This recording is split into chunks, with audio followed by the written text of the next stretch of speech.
Hello, and welcome to the next episode of Two Girls Talk Transits. Today we're reviewing the astrology from October 20th through October 26th, and we're your hosts. I'm Maddie. And I'm Kaleigh. And so this week we're coming off of the full moon in Aries, as we talked about all last week, how that was a lot of tension. And that is kind of the energy that we're carrying forth into this weekend, especially. So there wasn't a ton of direct aspects, but we were talking about kind of the progression of the moon this week. And we start off with that Saturday, October 20th, with the moon in Gemini squaring Saturn. Mhm. And there is this feeling, I think, with like how that past full moon was in Aries, ruled by Mars, in the midst of a lot of tension, is this kind of like slow down and realization of what we want can't happen instantly and has to go through the Saturnian process of slow, steady work and growth. But and that can feel kind of uncomfortable, I think, but it does set the necessary stage this week. How do you Yeah, feel? maybe the full moon was a little bit like being ruled by Mars, like direction oriented, wanted to like shoot us in a particular direction, based off of some kind of emotions that had came coming up. That's not right. Had came up during the full moon. So yeah, like you said, like it's one of its first interactions as the moon progresses, going into that square with Saturn. I think we could have that chance for like emotional check-in of like, is that direction maybe like what work is going to be behind that direction, and it's just like slowing us down like you mentioned a little bit, and making us go through like the necessary steps to move forward. Yeah, exactly. And like the reason I noted that too was that the first real aspect we had that we'll be feeling that Sunday on the 21st of October is when Mercury in Scorpio trine Saturn. So it can feel like coming into this weekend a little depressing, like this isn't as much. What I wanted didn't happen. What I thought was going to Mhm. procure didn't happen. So now I feel a little down. I realized that I actually got a lot of work in front of me. It wasn't just one book I have to read. There's actually 20 books, you know? Right. Yeah. And then, but Mercury and Scorpio is like, okay, let's dive into this. Like, let's get deep into this. Like, maybe embracing Mm. the work or maybe looking at it and seeing, hey, I actually realized why I need to do this 20 reading page book because I'm missing a lot of information. I do think Mercury and Scorpio wants all the information, especially the deep, dark layers of it. That's a really good point. I think like that would be very much like, we go through this process where we like want instant gratification, but when we like run into a Scorpio energy here that is like making us dive as deep as possible and getting everything we need, like cultivating all those materials and resources to kind of be equipped to move forward. It reminds me so much of school because like I want to like and this can be anybody with school. If you ever like go in to learn something, you like want to learn it as fast as possible. Yeah. But you really have to like take the time to like gather all the information. You can't just like become Einstein in a day, you know? Yeah, exactly. And I also kind of think like, we are entering into Scorpio season this week, and Scorpio is Hellenistic traditional signs ruled by Mars too. It's like the feminine energy or feminine expression of Mars. And a lot of that is like, Mars in Aries is the instant gratification, give it to me now. But the Mars in Scorpio manifestation is like the gratification that comes with this like long-term revenge or the Yeah, right? gratification that comes with like holding that grudge till you know it inside and out and you know every secret about this person and can truly just destroy it from the foundation. Instead of like a bomb going off, it's like you're taking little bricks out of the foundation and letting it Right. crumble. Right. Oh my goodness. Female like So of Mars energy. It's so funny. It is. It's like outwitting, outmastering. Like that. Yeah, so Yeah. maybe, yeah, so I think it's like if you had this real emotional frustration and irritation from that full moon in Aries, where you're lacking that instant release that you were craving, it's Mhm. reframing that direction of like, okay, so that's this long-term desire. What are the long-term steps now that I can just dedicate myself to? Yeah. And I think in part, like allowing yourself to dive into that, like as much as you have time for, like allowing yourself to dive into that area of growth that you want to see come to fruition. Yeah, I think that would Yeah. be really nice for the energetics at the time. Yeah, there's just something with like that fixed energy that we're gonna start stepping into after so much cardinal. Like there's still so much cardinal in the sky, which is can be really creative and initiating, but we're lacking any sort of stability or structure right now. So I think the start of this week is slowing us down intentionally to bring us back to a system in a way. Right. We need that fixed energy to be able to like to sustain our ideas or else they just kind of like fizzle out. Yeah. Exactly. Mm-mm. But we do the toughest day is definitely the 22nd of October, where you have the sun finally reach that same square with Pluto. So reflecting back to that full moon end of last week, where there's the secrets, there's the hidden power dynamics, there's the obsessions, there's the things that you didn't know that you weren't aware of, maybe finally coming into your awareness that may have related to that full moon. Yeah, and I feel like this is also wrapping up like the end of Libra season. And I think there can be like some emotions around this of feeling like unjust or it's unfair in some way. Um, that would be like the total progression of from Libra to Scorpio. It's like Libra notices that it's unbalanced, and then you move to Scorpio that's like, all right, I'm going to balance the scales by revenge or by like by outsmarting people or it's just a Like, very yeah. yeah, like by dedic I now know what's lacking. I now know the underbelly of why our system is unjust and unbalanced. So now I'm going to dedicate my entire life and calling to Mhm. dismantling this, Yeah. you know? Like that very passion driven, yeah, energy. Yeah.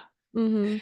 And I do think this moment too with the Sun square Pluto, and especially with the Sun in Libra, is maybe a real tense moment too for yourself to reflect. I think we were talking a little bit before this call, is I was talking about how I didn't particularly enjoy the sleeper season because I felt like it really challenged me to stay fixed in my identity and like not be so wishy-washy to maintain harmony within social situations. And this Sun Square Pluto may be a realization of like where you have probably maintained the harmony and didn't need to, or like where you have like let into the power, or where you're also tired of doing that, where you're realizing you don't want to do that anymore and it's not worth trying to appease this notion of yourself. Yeah, I think that's a really like profound realization that can definitely happen in in Libra season. Maddie's also going like just had her solar return. Yeah. So she is also simultaneously experiencing like a death of the previous self, I feel. Yeah, it is. And it is so timely with like the last part of Pluto and Capricorn. Yeah. Hmm. Yeah. Yeah, the Libras, all Libras this season. I feel y'all. You all have a tough solar return coming up with the South Node on your Sun and Pluto in squaring in Capricorn. So, I mean, we're probably all like I think it could explain like on a collective level, like how we are all realizing like what socially is just not the same, like what doesn't work socially anymore for us. Like, like in terms of politics or in terms of like our collective growth, like we can't continue to play these niceties. Hmm.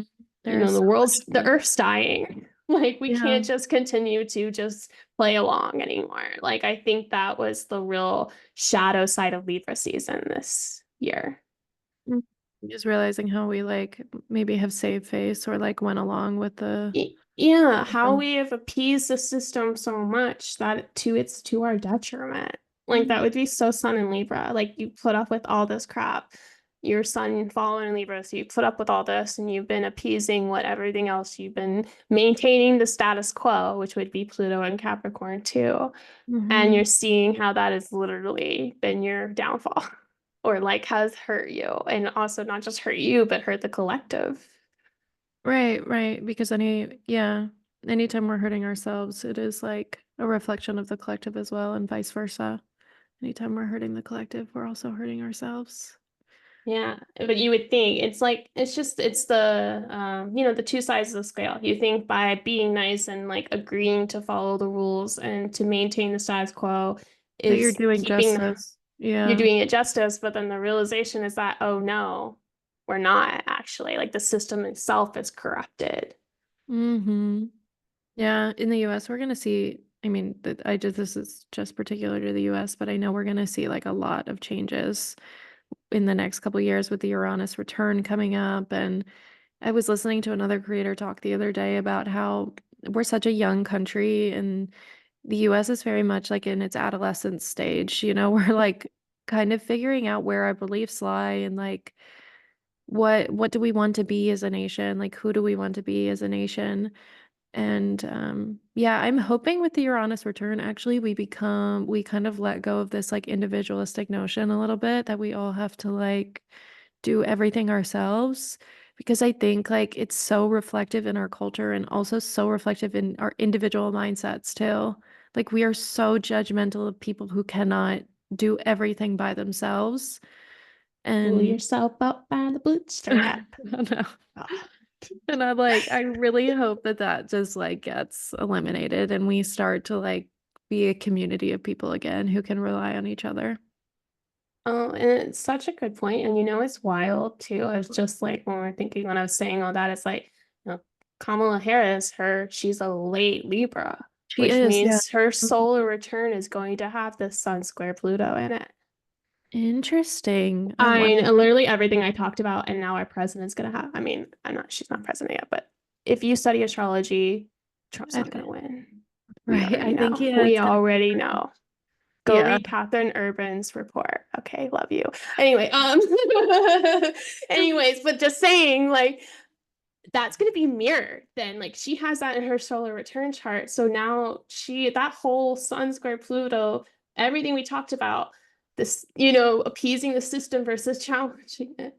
Yeah, maybe she's gonna face a lot of that. Like a lot of like, how Oh. much can I appease what's actually happening? A lot of people have been crapping on her because I she's know. adding a lot of Republicans to her cabinet.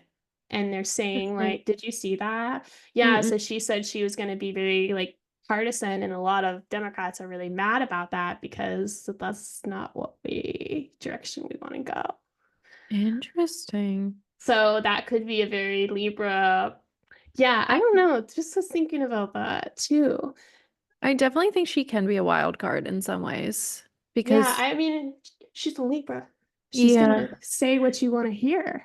she does. And I think that's what gets people sometimes, especially Scorpios. They're like, oh no, ma'am. Like, yeah, Yeah. So, but I mean, it's not like the other person's any better. They're a Gemini. Like, that's true. it's the same That's so trickery. interesting. Yeah, that's so interesting. We have two like very like Geminis aren't as appeasing, but that's just both air signs that kind of can flip back and forth between their opinions and beliefs and change their mind a lot. Yeah. Yeah. So, but yeah, that I don't know. I think it's just a big marker, like this aspect with that full moon, yeah. And then going in. And then the last piece too, just to close that out, is that, United States already did have their Pluto return. I think it was last year or the year before last year. Like Pluto's at like it's late Capricorn.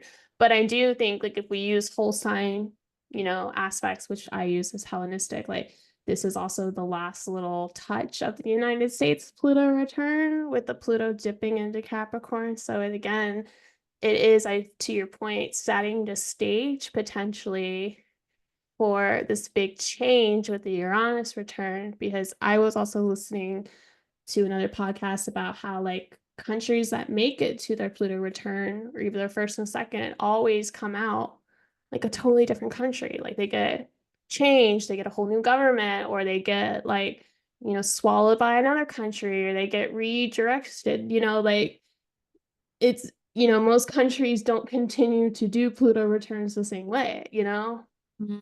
And so I don't know. I just think in times. It'll be very interesting, and a lot of people I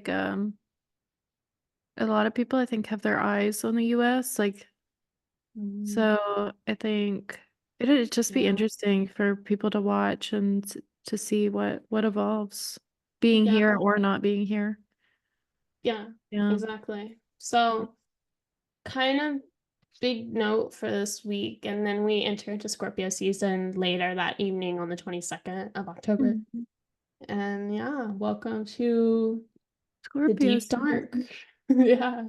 Yeah, I think Scorpio season always like has us confront like how comfortable we are with diving into those deeper emotions that for Scorpio this is like their everyday experience. They're used to like diving deeper. But for those of us, especially if you're not a water sign, diving into those deeper emotions can be like suffocating in a way.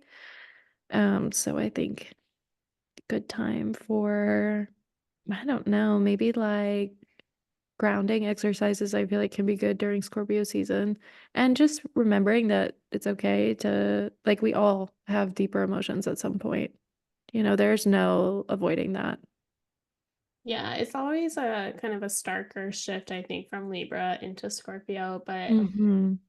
it is like, allowing yourself to do shadow work or to like kind of reflect more deeply on self. And then also too, recognizing the fixed energy, like maybe choosing one of those couple hundred things that you started in Libra season and Okay. grounding down into it and being Mhm. serious about it and getting deep into it. And there's this Scorpio season though. I think, I do think Scorpios general out of all the water signs tend to mask their emotions the Yeah. best. Yeah. Hmm. But I think this time around with Mars ruling it in Cancer, it is going to be a little more. Of a challenge. Yeah, or like, if you are used to masking and like all of a sudden it's like your mask is slipping unintentionally, but like it's Hmm. just so important for you to express yourself this way emotionally. Yeah. Yeah. Mars and Cancer would need that like emotional expression space. I think too though, like we were talking like the progression from Libra to Scorpio. Mhm. Um, so we can talk also about the progression from Scorpio to Sagittarius because like once we move through these like darker energies and shadow work that we have to go through, then you get to have a little bit of fun or you get to share in some way what you've kind of been through. So the good thing about Scorpio season is it doesn't last forever and there's kind of a nice Sagittarius light at the end of the tunnel. It is like this period, the fall trilogy, like each season starts with a cardinal sign, goes into a fixed sign, and moves into a mutable sign. And the Mhm. fall is the last season. Technically winter is the seed or the start. So like, like really everything starts in Capricorn season. But um the fall being the last, it is all about this decomposing, Mhm. removal, shutting, which is really scorpionic. But the Sagittarius part is the rebirth, is the phoenix from the ashes. Like, oh, Mhm. I can explore this new self now that I've really dropped all that old baggage back in Scorpio, Yeah. you know? Yeah. Such a good point. Yeah. So that's the positive side, but it is definitely a lot of emotions, and especially this week because the sun enters Scorpio late on the 22nd, and then on the 23rd, the moon is in Cancer with Mars. So is Right. that's the part I was talking about where like you may be, more used to being able to shield your emotions, keep them tucked in. I don't know. I think it's going to be kind of loud this week of like all your feelings are just really Coming to there. the surface. Yeah. I mean, anytime, so like it's important to pay attention to Mars during Scorpio season because Mars rules Scorpio. So, yeah, whatever is happening with Mars will be very impactful in some way. Yeah, and immediately running into that Moon and Cancer conjunction, I agree with you. It's going to be like emotions are at the forefront if you've been sweeping them under the rug, like they're coming out at this point. Yeah, and I think it's Mm. definitely, that can definitely be the mixture for like quick, rational decisions or quick and frustrating like pieces. So, just taking yourself and taking the things that come up with a grain of salt, knowing emotions don't last forever and they're usually just trying to help you explain something in your life. Like, Yeah, they yeah. can be like a great self-awareness tool, like emotions Yes. really help us become more aware of like the relationships that we have in our life towards different things. I think what's really interesting though is that Mars and Cancer sextiles Uranus the Mm, next day. yeah. Yeah, so it's like it is like those kind of emotions are sparking some kind of change, or maybe you act in a certain way that makes some kind of chain of events of change happen. What do you think, Maddie? Yeah, I mean, it's just giving that like, the sun, Scorpio, and the moon meets Mars. So like you have this immediate instinctual gut reaction to something and you're just like I have to Mhm. do that, I have to do this right now, like and then you're honest is like adding that electrifying excitement to it. So it may be a moment of aha awareness where you're like, yes, this is the action that I can take right now to help me feel like I am moving forward in our life and making a change, because I do think Mars and Cancer still really wants to feel that. Yeah. But so, I mean, yeah, I would just be mindful that, like, the change you're making isn't so irrational, which can be a possible thing, but it hopefully will help you feel more momentum. But yeah, it is like a moment where you just all of a sudden, like, I'm doing this. That's what's happening. Yeah, I think it's like the passion behind the movement. Yeah, Yeah. sparking that, yeah, passionate action. Yeah. So it's a little bit of a like kind of mixed bag, but I think it will feel a little bit better because like you're like, oh no, I can actually progress. And Mhm. then we just close out that week on the 25th. That Mars sextile Uranus is on the 24th. And then the moon moves into Leo and squares the sun, which is our last quarter moon of this like eclipse cycle, too. And last quarter moons usually offer some sort of time for you to make a change or decision or redirection in a way from that new moon intention at the very beginning of the month. And I just thought this one was notable because like it's wrapping up eclipse season. So this may also be decisions that you're making around like what's that final release in Libra that you're Mhm. doing. Mhm.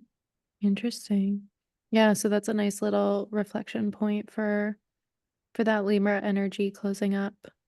Yeah, because we have a lot of like Libra energy closing up around the same time. Like, Right. yeah, we had the final eclipse and then the moon, or not the moon, the sun transitions into Scorpio. So, yeah, it'd be a good time to like wrap up that area of your chart. Yeah. And I mean, it is a bit of foreshadowing. Like I don't think it's a quite clean break or that it's a quite Yeah, easy because we still have release. the south node there, right? For a little bit. Yeah, we still have the Yeah. South Node there, and then we still have Mars coming opposite Pluto in a little Mm. bit. So there is a lot. I mean, there's just so much letting go. I think it's like the real big theme for this week going into the last bit of October is the more you try to cling into something, the more painful it's going to be when it finally leaves you. True. Yeah, it's like trying to hold on to sand. Yeah. Yeah. It's not quite productive. Mhm. Going into Scorpio season, you kind of have to have that trust of the decomposing of all this energy allows you to have a new beginning, even if you don't know where or what that is looking like. Yeah, that's a really good point. This Scorpio does kind of set the stage for new beginnings and new paths forward because it is destructive. So we do get that open door into a new direction. which is nice. There's so much, like, beauty in endings too, I Yeah. think we a lot of the times we forget that, but I think there is. Yeah. Yeah. I like the word you used, destructive. It just feels, I mean, and that's what it feels like. It feels destructive, like Mhm. Mars and Cancer especially, and like with the Scorpio energy and all of the malefics and like water signs, it's like I'm just going to clean break all of this because it doesn't feel right. Yeah, which is yeah, fine. Like Valid.